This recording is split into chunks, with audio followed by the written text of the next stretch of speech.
오늘은 마가복음 1장 16절부터 20절 본문을 중심으로 예수님이 우리를 부르실 때라는 제목으로 하나님의 말씀, 은혜를 나누고자 합니다. 여러분, 이 땅을 살아가면서 우리가 참 필요한 게 많습니다. 육신이 또 곤고하여 우리가 함께 중보해야 될 광고를, 또 성도들 소식을 나누었습니다.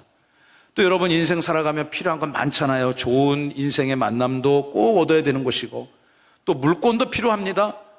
또 인간관계에 편안해야 되잖아요. 여러분의 가문에 주님의 평화가 넘쳐날지어다. 하나님의 위대하신 역사가 우리가 이 땅을 누리며 살아갈 때 많이 여러분의 삶 가운데 드러나기를 간절히 바랍니다. 저도 소망하는 게 있습니다. 저도 간절히 바라는 게 있어요. 그게 뭔지 이따가 말씀드릴게요. 그리고 성도들을 위한 기도 제목도 있고요. 정말 한 번뿐인 인생, 어떻게 하면 목회를 더 잘할까? 어떻게 하면 이 교회를 잘 섬길까? 저는 그런 소망을 갖고 살아갑니다.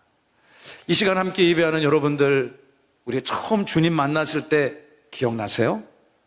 물론 그러한 기억이 분명한 분들도 있고요, 내가 언제 주를 영접했는지 정확하게 모르는 분들도 있을 수 있습니다. 그러나 이 시간 사랑하는 성도 여러분, 예수님이 여러분의 그리스도 맞습니까? 아멘으로 화답하신 여러분들은 이미 천국을 누리며 경험하고 있는 하나님의 나라의 주인됨을 여러분 믿으시기 바랍니다. 오늘 마가복음 본문을 통해서 예수님이 어느 한 인생들을 찾아옵니다. 예수님이 그들의 삶의 현장을 직접 찾아가셨어요. 우리가 오늘 읽은 마가복음은요, 굉장히 중요한 특징 두 가지를 갖고 있습니다. 그 특징들을 먼저 여러분 머릿속에 잘 각인하는 것이 앞으로도 이 복음서를 읽을 때 유익할 것입니다. 우리가 보통 예수님의 사역과 삶을, 또 가르침을 기록한 책을, 신약 성경을 시작하는 첫 번째 네 권을 복음서라 하잖아요.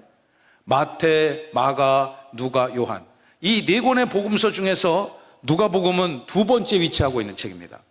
두 번째 위치하고 있지만 이 복음서는 가장 먼저 기록 연대가 빠른 책으로 일반적인 성경학자들에게 받아들여지고 있습니다. 제가 여러 번 읽어봐도 네 권의 책 중에 가장 먼저 쓰여진 것 같아요. 그리고 또 분량이 가장 짧습니다. 그래서 여러분들이 성령이 크게 역사하셔서 오늘 한번 마가복음을 읽어봐야 되겠다, 마음을 잡수시고 오후에 한번 통독을 해보신다면, 집중하고 읽으시면 1시간을 존으로 충분히 전체를 읽을 수 있습니다. 가장 먼저 쓰여진 책이면서 가장 짧은 책으로서의 이 특징이 이 책 곳곳에 고스란히 담겨져 있어요. 그래서 자세한 설명을 하고 있지만 짧지만 굵고, 그렇지만 또한 강렬하게 예수 그리스도의 사역의 순간들을, 그분의 가르침을 우리에게 전하고 있습니다. 오늘 우리가 16절부터 읽었는데요, 사도 마가는 성령의 영감을 받아 이 복음서를 기록하면서 하나님이신 예수님이 그리스도로 이 땅에 오셔서 어떠한 사역을 시작하셨노라고 강렬하고 빠른 필치로 우리에게 그날의 상황을 증언하고 있어요. 여러분, 예수님은 하나님이셨습니다. 하나님이십니다. 그분이 이 땅에 오셔서 주님의 위대하신 구원의 경륜에 따라 요단강에서 세례 요한으로부터 세례를 받으시고, 그리고 광야에서 기도하시고 악한 권세들을, 사탄을 물리치시며 그분이 역사적인 첫 번째 설교를 하셨는데, 여러분 그 설교의 주제가 뭔지 아십니까? 우리가 오늘 16절부터 읽었는데 14절, 15절 예수님의 위대한 첫 설교를 성경은 이렇게 우리에게 전하고 있습니다. 우리 다 함께 읽어볼까요? 시작. 요한이 잡히신 후 예수께서 갈릴리에 오셔서 하나님의 복음을 전파하여 이르시되 때가 찼고 하나님의 나라가 가까이 왔으니 회개하고 복음을 믿으라 하시더라. 아멘. 여러분, 이 말씀의 위대한 영광이, 하나님의 나라가, 하나님의 복음이 이 시간 예배하는 여러분의 심령 가운데 굳건히 반석과 같이 고백되어지고 자리하시기를 예수님의 이름으로 축복합니다. 여러분, 예수님이 이 땅에 오셔서 하나님이 직접 설교하신 거예요. 하나님이 직접 이 땅에 오셔서 선포한 말씀이 하나님의 나라, 예수 그리스도 복음에 관한 것이었습니다. 그러니까 주님이 이 땅에 오신 목적이 분명하죠. 여러 목적을 갖고 오신 것이 아니라 그분은 하나님의 복음과 하나님의 나라를 이 땅에 회복시키기 위해 오셨다는 것입니다. 오늘 이 시대를 살아가면서 저와 여러분들이 무엇을 목적을 두고 살아야 되겠습니까? 무엇에 여러분의 최고의 가치와 우선순위를 두고 살아야 되겠습니까? 하나님의 나라가 여러분의 삶으로 실현되는 것이 최고의 가치요, 최고의 진리를 추구하는 것임을 교우 여러분 아멘으로 받아들이시기를 간절히 소망합니다. 그럼 예수님이 하나님의 나라를 이루기 위해서 그것을 위해 오셨다고 성경이 증언하고 있는데, 그럼 그 목적을 이루기 위해서 3년의 공생애를 사시지 않았겠습니까? 하나님의 나라를 이 땅에 세우기 위한 당신의 첫 번째 사역은 무엇이었을까요? 우리가 오늘 읽은 본문 마가복음 1장 16절부터 20절이 그 하나님의 나라를 이루어가는 첫 번째 그분의 사역을 증언하고 있습니다. 예수님이 16절을 통해서 어부 형제들을 찾아가셨어요. 갈릴리 호숫가에서 물고기 조업 활동을 하고, 어떤 이들은 조업을 마치고 그물을 정비하는 그들의 삶의 현장에 주님이 찾아오셨습니다. 찾아오셔서 어떤 일이 벌어졌는지 우리 16절의 말씀을 다 함께 읽어보겠습니다. 시작. 갈릴리 해변으로 지나가시다가 시몬과 그 형제 안드레가 바다에 금을 던지는 것을 보시니 그들은 어부라. 아멘. 예수님의 3년 사역의 주된 베이스 캠프 가버나움이었고요, 가버나움을 중심으로 한 갈릴리 주변 지역을 순회하시며 병든 자를 고치시고 악한 권세를 물리치시고 하나님의 나라와 자녀들을 회복시키는 것이 당신의 주된 사역이었습니다. 갈릴리 해변을 어느 날 이렇게 우연히 걸으시는 거예요.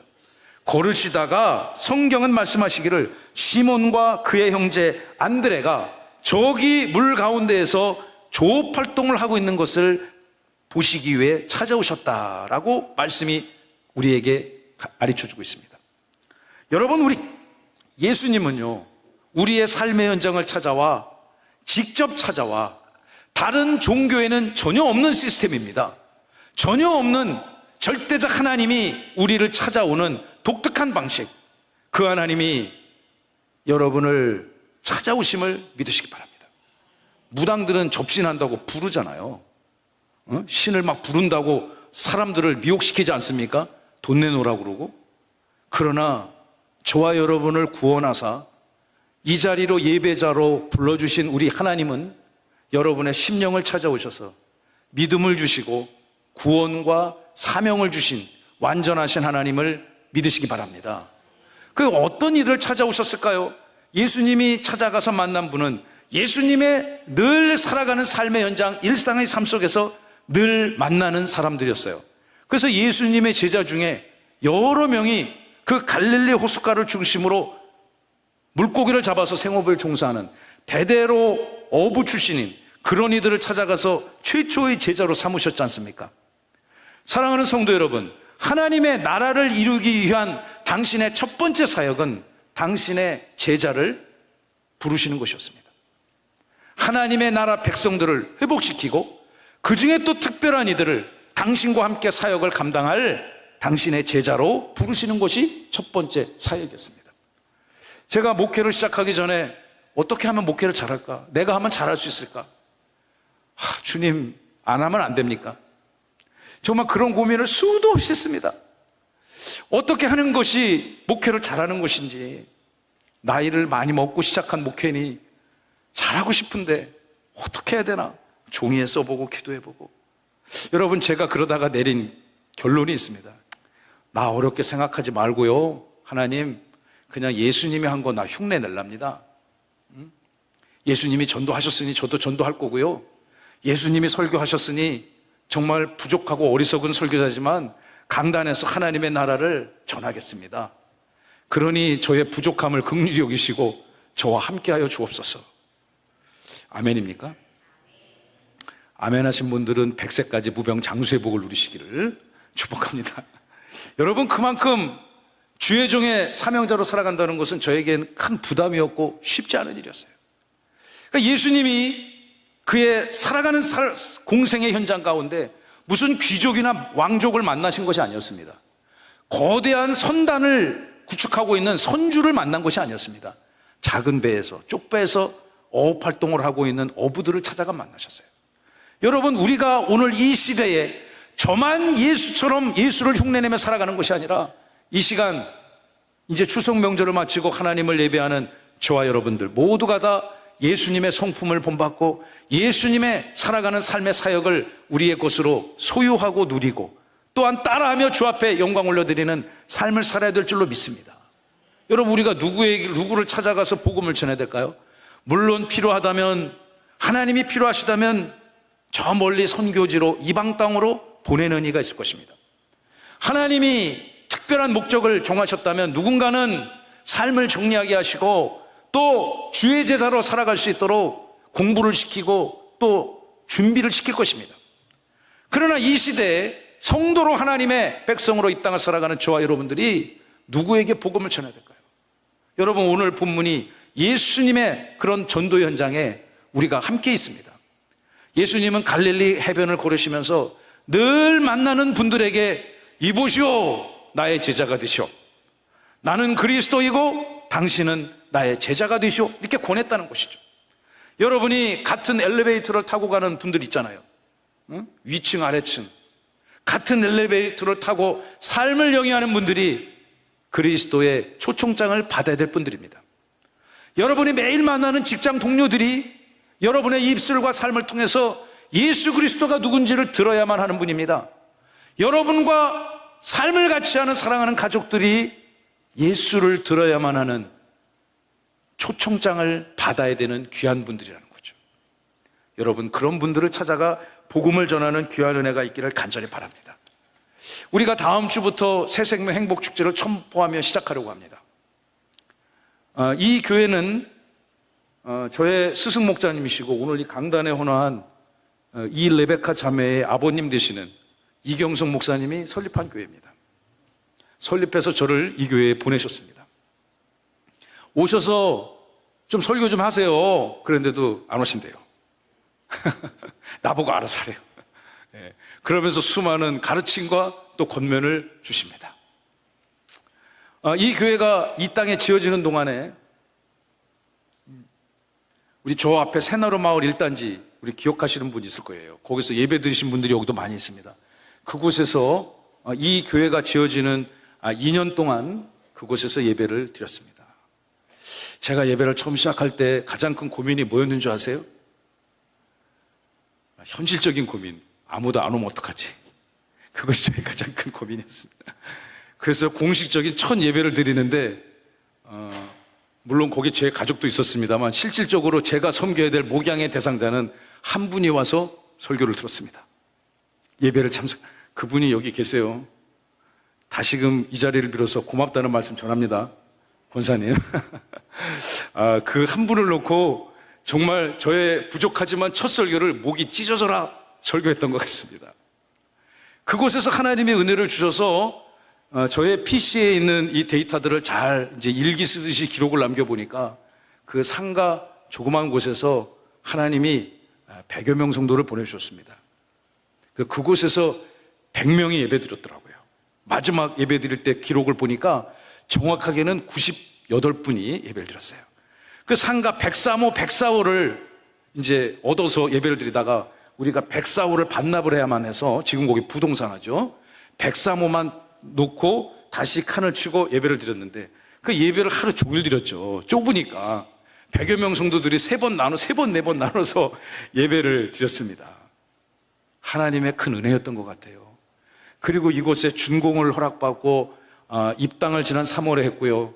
이곳에서 복음사역을 시작했고 지난 상반기에 은혜 가운데 하나님께서 약 160여 분의 성도들을 보내주셨습니다. 하나님의 은혜인 줄로 믿습니다. 근데 아직 배가 많이 고파요.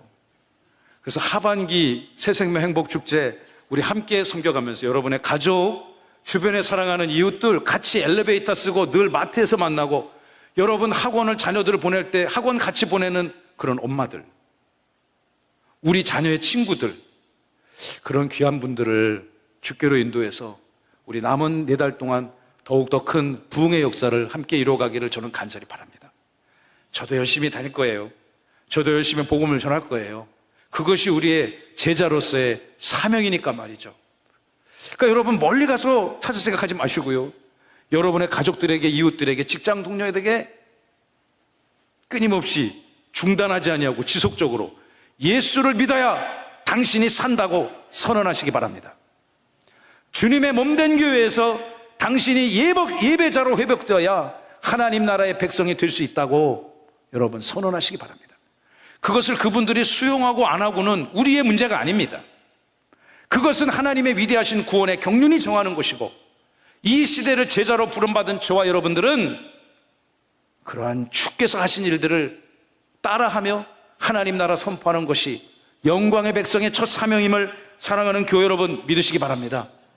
그래서 저는 이렇게 기도합니다. 주님, 상반기에 우리 160명 보내주셨으니 하반기에는 딱 100명만 더 보내주시고, 내년에는 한 500여 명 정도 모이는 중형교회의 기틀을 싸서 전 세계 열방을 향해서 하나님의 살아계심을 선포하는 그런 교회 되게 해달라고 저는 그렇게 기도하고 있습니다. 담임 목사의 기도 제목, 여러분의 기도 제목이 되면 하나님께서 더 큰 은혜를 주시리라 믿습니다. 예수님이 그들을 찾아오셨어요. 그리고 찾아오셔서 무엇을 하셨을까요? 우리 17절의 말씀을 통해서 예수님의 부르심과 예수님의 사명 선포에 대해서 함께 우리 계속해서 말씀을 나눕니다. 우리 17절을 목소리 맞춰서 시작. 예수께서 이르시되 나를 따라오라. 내가 너희로 사람을 낚는 어부가 되게 하리라 하시니. 아멘. 예수님이 물고기 잡는 그 친구들, 어부들에게 찾아가서 가지고요, 이보시오 형제들, 이제까지 당신들은 물고기 잡고 살았잖아요. 내가 당신들에게 특별한 사명을 줄 것인데 사람을 낚는 어부로 살아가십시오. 할렐루야. 저는 이 표현을 때문에 예수님 정말 너무 이 문학적으로도 말이죠, 정말 예수님을 달인이라고 얘기하기는 좀 그렇지만 정말 비유 표현이 달인이십니다. 그래서 마태복음 13장을 보시면, 얘들아 천국이 어떤 줄 아니? 천국은 마치 밭에 나가서 씨앗을 뿌리는 그 농부와도 같고 씨앗과도 같은 거야. 얘들아 천국은 어떤 곳인 줄 아니? 겨자씨 하나과 같이 작은 거야. 이렇게 그 당시 사람들이 딱 들어서 이해할 수 있는, 물론 하나님의 구원 계획이 막혀있는 자들은 이해할 수 없었지만 하나님이 선택한 믿음의 백성들은 단박에 듣고 그 말씀의 의미를 깨달을 수 있도록 하나님께서, 예수님께서 비유로 말씀하셨어요.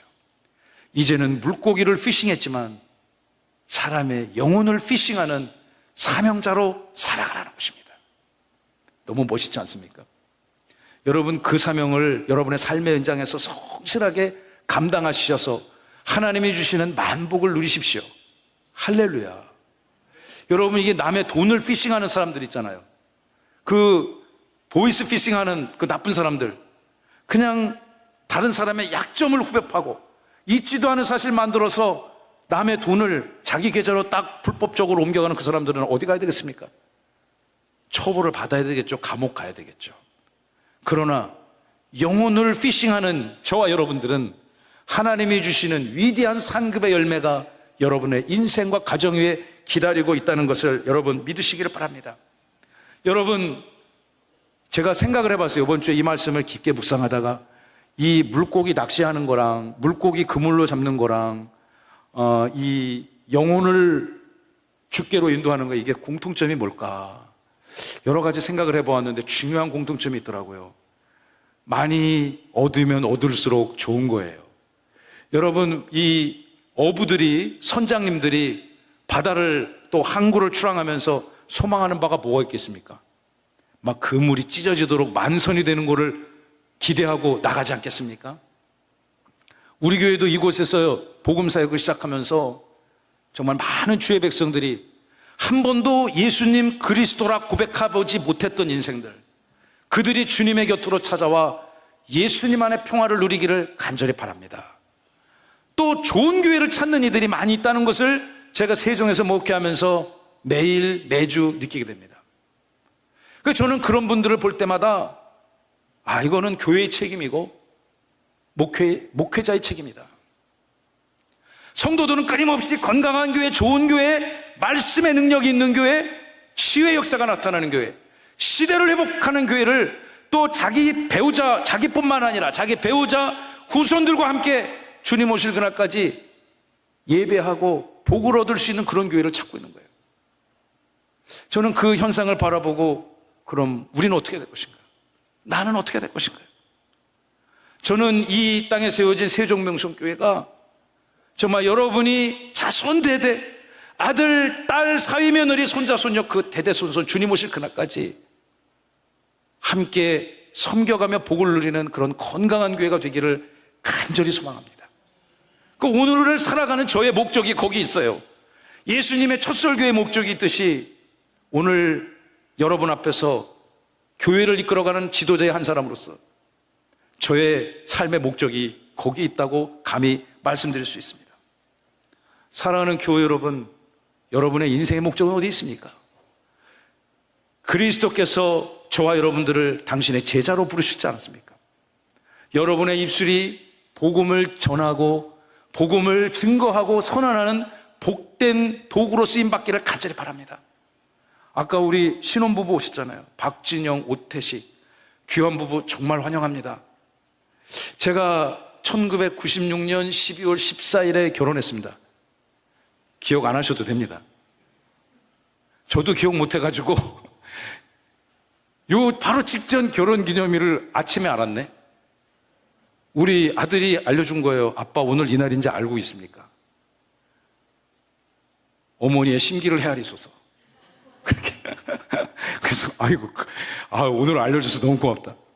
여러분, 제가 96년 12월에 14일에 결혼해가지고 12월 21일에 이제 저의 모교회가 되는 대전명성교회에 등록을 했습니다. 개척교회죠. 그러니까 이제 그때 우리 이경선 목사님이 개척한 작은 교회였습니다. 우리 오늘 음악위원회, 이제 우리 추석이 아니라 추수감사절 때 음악제 하잖아요. 정말 엄청난 이벤트입니다. 온 두 교회의 찬양, 우리 오늘 찬양, 추석 때, 추석 안 하고 집중적으로 연습하셨나? 막 주님을 찬양하는 그 쿰바야, 제가 자다가도 쿰바야 할 것 같아요. 그 수많은 공동체가 있었어요. 공동체가 있거든요. 우리 찬양을 하는 사역자들. 이제 내일 모레 양일간 세미나를 하는데, 저희가 처음 왔었을 때 찬양대가 한 3명 있었어요.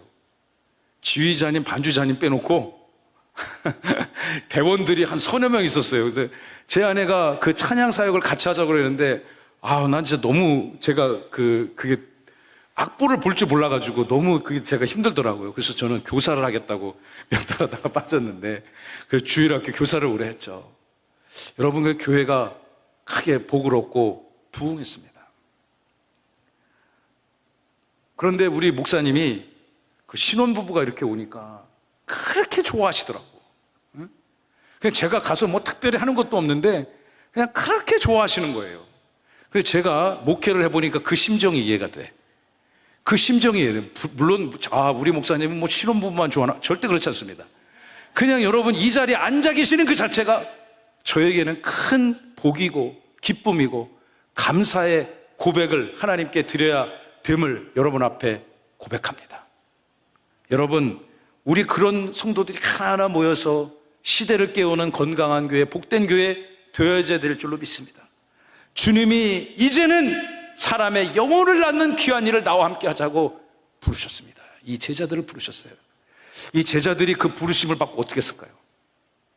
제자들의 반응, 복음의 사명자로 새로운 삶을 시작하는 제자들. 이제까지는 그물을 들고 살았어요. 노를 젓고 살았어요. 그러나 말씀을 붙들고 사명자로 살기로 결단한 그들의 위대한 삶의 현장. 우리 18절 짧습니다. 우리 목소리 맞춰서 시작. 곧 그물을 버려두고 따르니라. 아멘. 곧 그물을 버려두고 따르니라. 저는 이 말씀이 참 힘들었어요. 읽기도 힘들었어요. 그래서 어려운 말씀이에요. 제가 버릴 게 너무 많아가지고, 버리고 싶지 않은 게 너무 많아가지고 버리지를 못하니 빨리 훅 읽고 지나가야죠. 깊게 묵상도 안 해요. 그러니 여러분, 이런 말씀을 제가 어떻게 설교할 수가 있겠어요? 나도 못 버리는데, 나도 못 버리고 이거 꼭 손에 움켜쥐고 있는데 주님이 어느 날 제 삶에 찾아오셔서 야, 이제 좀 내려놔라 좀.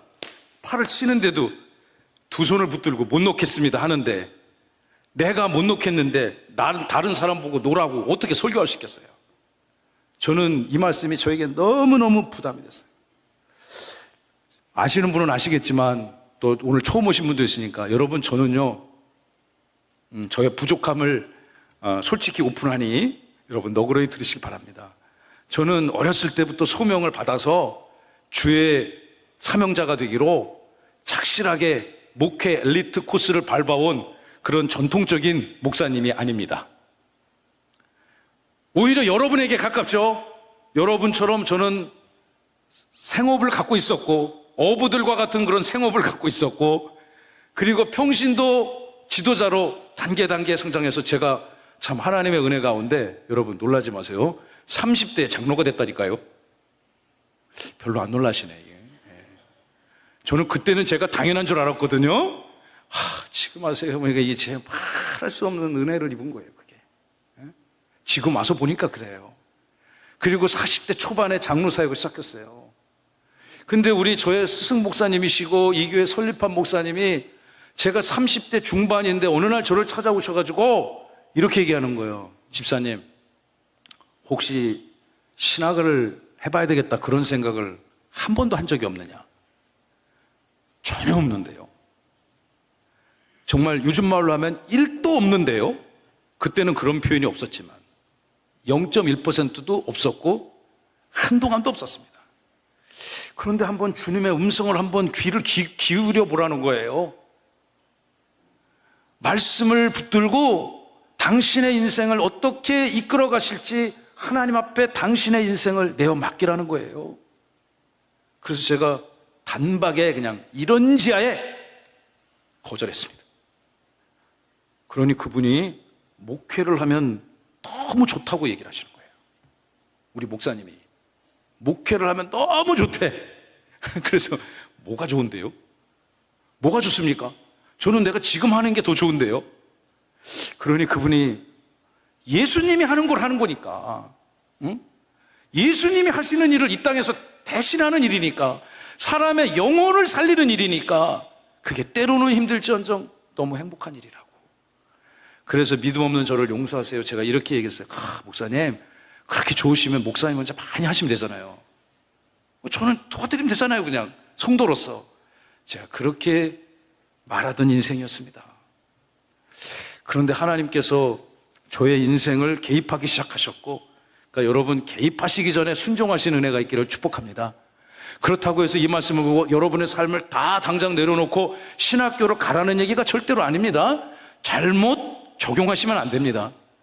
여러분의 삶을 정리하고 엄마 나 지금 아프리카 어디 갈게 그러라는 거 절대로 아닙니다. 여러분은 주님의 몸된 교회를 섬겨가는 이 교회의 주인으로서 여러분의 삶을 열심히 기용하시고 여러분의 인생에서 주의 선하심을 증거하면 되는 것입니다. 할렐루야. 그런 목적이 있는 인생들을 하나님이 또 별도로 인도하시는 거예요. 그래서 제가 여러분 그 신학교를 가게 됐어요. 신학교를 낮에 또 제 생업을 종사해야 되니까 야간 학교를 다녔습니다. 야간에 가서 3년을 정말 죽도록 공부했습니다. 성경을 파면서. 공부하면서 이제 공부만 하고 끝내려고 했어요. 근데 그건 저의 계획이고 하나님께서 이미 저의 인생의 트랙을 많이 바꿔놓으셨어요. 그런데 결정적인 순간이 왔어요. 하나님께서 교회 공동체를 통해서 이제까지 들고 있었던 것 다 버리라는 메시지를 주시는 거예요. 근데 여러분 버리기가 참 어렵더라고요 이게. 뭐 변변한 건 아니지만 제가 인생을 살아오면서 가까웠던 것, 누려왔던 것, 소유했던 것들을 다 버려야 되니까 이 목회를 하려면 버려야 되는데 정말 그게 쉽지 않더라고요. 그 쉽지 않으니까 정말 오늘 우리가 읽은 본문 18절로 예수님의 제자들은 곧 그물을 버려두고 예수를 따르니라. 와, 나는 이거 못하겠는 거야. 나는 못하는데 역시 예수님의 직접 제자들은 정말 다르구나. 그러나 하나님께서 그 모든 과정의 절차들은 제가 이 시간 다 말씀드릴 수 없지만 하나님의 교회가 원하고 성령께서 원하신다는 것을 제가 알고 제가 이것을 더 이상 거절할 수 없다는 것을 깨닫고 주의 길을 가기로 결심한 것입니다. 그 여러 성경에 보면 요나 있잖아요. 요나가 이게 딴 놈이 아니고 이놈이더라고. 이게 그 요나를 뭐 믿음이 없다, 뭐 불순종했다, 이걸 정죄할 게 하나도 없어. 왜냐? 내가 요나더라니까요. 여러분, 요나가 뭐 했습니까? 하나님이 너 니느웨로 가라 하고 있겠거든요. 근데 그가 선택한 것은 무엇입니까? 요바로 내려가서 다시스로 갔다고 성경은 증언하고 있어요. 여러분, 이건 불순종이 아니고 제가 보기엔 반역이에요. 불순종 차원이 아니야. 이건 하나님의 뜻에 정반대되는 곳으로 가겠다는 거예요. 어느 날 제가 요나가 나네, 주님 요나를 용서하소서, 그렇게 기도했던 적이 있습니다. 그런데 제가 하나님의 은혜와 경륜으로 이제 내 모든 것들을 저와 제 아내가 함께 내려놓기로 결심했을 때 가장 먼저 떠오르는 본문이 마가복음 1장 18절이었습니다. 그래서 제가 이 성경을 다시 꺼내고 곧 그물을 버려두고 따르니라. 제 목사님에게 선언했고 교회에 알렸습니다. 제 그물을 이제 버리겠다고. 그래서 그때 온 교회가 같이 기뻐했던 기억이 납니다. 여러분, 우리가 갖고 있는 것 있잖아요. 버리기 쉽지 않아요. 제가 이것을 버리고 나서 제가 여러분과 같은 평신도로 있다가 목회자가 되는 과정에 있어서 가장 크게 공헌하신 분이 있다면 제가 말씀드린 이경성 목사님이고 저의 친구 장로인 권혁원 장로라는 분이 있습니다. 그래서 제가 그 셋이 모여서 얘기할 때마다 그럽니다. 목사님, 장로님, 제가 목회를 잘해서 하나님한테 받을 복이 있다면 목사님이 1순위고 장로님이 2순위일 겁니다. 제가 그런 얘기를 셋이 앉아서 한 적이 있습니다. 제가 그 장로님에게 이런 고백을 했습니다. 장로님, 제가 이제는 이 설교를 본문을 붙들고 할 수 있을 것 같아요. 마가복음 1장 20절을 18절을 붙들고 이제는 설교할 수 있을 것 같아요.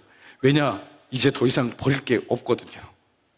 그러나 여러분, 제가 그것을 버리니까 오늘 이 시대에 여러분과 같이 귀한 분들과 함께 예배할 수 있는 그 영광을, 축복을 살아계신 하나님이 주셨다고 저는 믿습니다. 아멘이죠? 아멘 하신 여러분들의 그 소리가 막 너무 저의 귓가에 아름답게 들려집니다. 사랑하는 성도 여러분, 예수님 믿지 않는 사람들 많이 있습니다. 여러분 사랑하는 가족들에게도 있고요. 정말 저도 간절히 사모하는 인생들에게 정말 복음을 전하고 그러자 애씁니다. 얼마 전에 전도하다가 우리 김영희 전도사님하고 저기 수르베 마을 2단지에 있는 한 마을에 가서 한 가정을 만났습니다. 근데 젊은 부부, 아이들 둘이 있는 부부가 이제 집을 져놓고 이렇게 사는데 문을 열어놨길래 안녕하시냐고. 저는 세종명성교회 목사라고. 그래서 그 주에 가서 만났는데 다음 주에 가니까 그 시간에 갔더니 또 계셔서 우리 또 왔다고. 그러니까 들어오라는 거예요. 나 들어갈 생각은 없는데 들어오라는 거예요. 들어와가지고요, 그분이 막 그 부인이 과일도, 그러니까 대전에 어느 초등학교 선생님이시고 남자분은 대전에 연구단지 근무하시는 분인데 막 과일도 막 수박도 잘라주고 막 그래가지고 다음 주에 바로 오는 줄 알았어. 아직도 안 오고 있잖아요 지금. 응? 아직도 안 오고 있어. 근데 우리는 절대 포기가 안 돼. 그 영혼이 절대 포기가 안 돼요. 예수님은 능력이 많은 분이니 한 번에 가서 따르라 하니까 따랐는데 우린 그게 안 돼. 그래서 제 그 리스트에 항상 그분의 이름, 그 부인의 이름, 자녀들의 이름을 놓고 매주 기도해요. 주님의 위대하신 구원의 경륜에 따라 이 가정을 우리 교회로 속히 보내소서. 우리 알게 됐는데 그 가정이 함께 예배하는 주의 축복의 가정 되게 하소서. 그걸 깨닫지 못하니 깨닫게 하소서. 저처럼 이리 맞고 저리 맞고 세상에서 쓴맛 다 맞고 깨닫지 말게 하시고 저 가정 은혜를 베푸소서. 매주 찾아갑니다. 얼마 전에 제가 여러분 살면서 이게 상급학교 이렇게 가면서 이제 학교를 바깥 하지 않습니까? 이제 입시철도 해야 되는데. 저도 인생 살면서 여러 학교를 다니며 공부를 했습니다. 그런데 이제 제 모교 중에 한 학교는요, 좀 다른 학교에 비해서 재정이 좀 괜찮은 학교예요. 꽤 돈이 다른 학교에 비해서는 많은 학교에 속할 겁니다. 그런데 그 학교는요, 일주일에 3번씩 카톡이 와요. 일주일에 3번씩 와요. 그러면서 뭐 무슨 일이 있다. 졸업한 지 30년도 넘었거든요. 그런데 계속 보내. 뭐 이런 일이 있습니다. 뭐 총장님이 어디를 갔습니다. 누구를 만났습니다. 뭐가 무슨 세리머니를 했습니다. 근데 잘 읽어보면은 결국 하고 싶은 얘기가 뭐냐? 돈 좀 내세요. 저 모교를 위해서. 응? 동창회비도 내시고, 우리 뭐 이렇게 우리 후배들이 뭐 이런 거 공부할 그 센터를 만드니까 실험 장비도 사게 좀 동문들이 돈 좀 내야 되는 거 아니요? 결국 하고 싶은 얘기가 그거예요. 근데 제가 얼마 전에 제 아내와 함께 또 다른 저의 모교를 방문할 기회가 있었습니다. 그래서 여보, 여기 내가 주로 공부하던 데야. 여기서 내가 주로 공부했어. 그런 얘기를 했는데 마침 그때 또 카톡 울려가지고 보니까 또 돈 내라고 온 거야. 그 돈 많은 학교에서. 제가 그걸 보고 깨달았어요. 무엇을 깨달았을까요? 야, 이거 돈 많은 학교는 계속 돈 내라고, 기부금 내라고 계속 보내네. 결국은 내게 돼 있어요. 늦게 내더라도 동창회비든 뭐든 많이 내고 적게 내고 빨리 내고 늦게 내고의 문제지 결국은 내게 돼 있어. 그런데 학교를 위해서, 모교를 위해서 졸업생 동문들이 좀 학교 좀 도와달라고, 정작 이 학교가 동문들에게 많은 그 도움을 요청해야 될 텐데 거기는 아무런 메시지가 없어. 그러니까 안 내. 그런 제 삶의 모습을 발견했어요. 여러분, 저는 복음도 비슷한 원리라고 생각해요. 예수님은 한 번의 제자들을 부르셨지만 우리는 100번이 될 수도 있고 수백 번이 될 수도 있고 1000번이 넘을 수도 있어요. 그러나 우리가 절대 포기하고 낭망하지 말아야 될 것은 하나님께서 그들의 백성을 구원하기로 작정하시고 구원의 경륜의 역사가 나타날 때 여러분의 구원 선포, 여러분의 축복 선포, 여러분의 그리스도 선포가 반드시 그들의 인생을 주께로 인도하는 그런 중요한 그물이 되고 통로가 된다는 것을 믿으시기 바랍니다. 한번 저 사람 예수 믿겠어. 그냥 저 사람 예수 믿겠어. 여러분, 우리 절대 그렇게 생각하지 맙시다. 저는 그런 분들 리스트가 많아요. 몇 명 돼요. 여러 명 돼요. 그런데 사랑하는 성도 여러분, 여러분들은 매일 이전을 찾아와 하나님을 예배하며 하나님께 영광 올려드리며 이 교회를 찾아오는 것이 너무너무 쉽고 어렵지 않잖아요. 그러나 누군가에게는 한 번 교회 문턱을 넘어오는 게 정말 그렇게 힘든 거예요.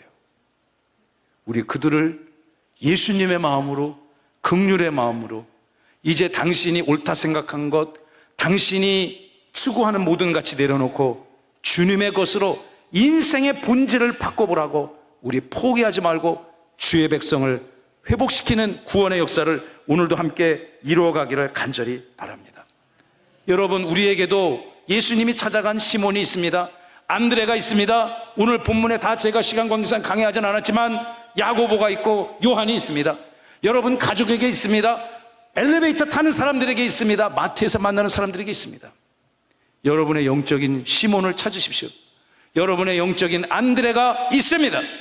그들을 주 앞에 인도하여 풍성한 하나님의 나라, 영광의 하나님의 나라, 여러분의 가문, 인생, 주님의 복된 교회로 하나님이 크게 우리를 사용하여 주시라 믿습니다. 영광의 하나님이 이번 한 주간에도 여러분과 함께 할 때 하나님이 함께 하시면 된다는 그 믿음으로 승리하시고 여러분의 입술과 여러분의 영혼을 통해서 예수 믿어야 산다는 복음이 선포되어지기를 살아계신 예수님의 이름으로 축복하고 축원합니다.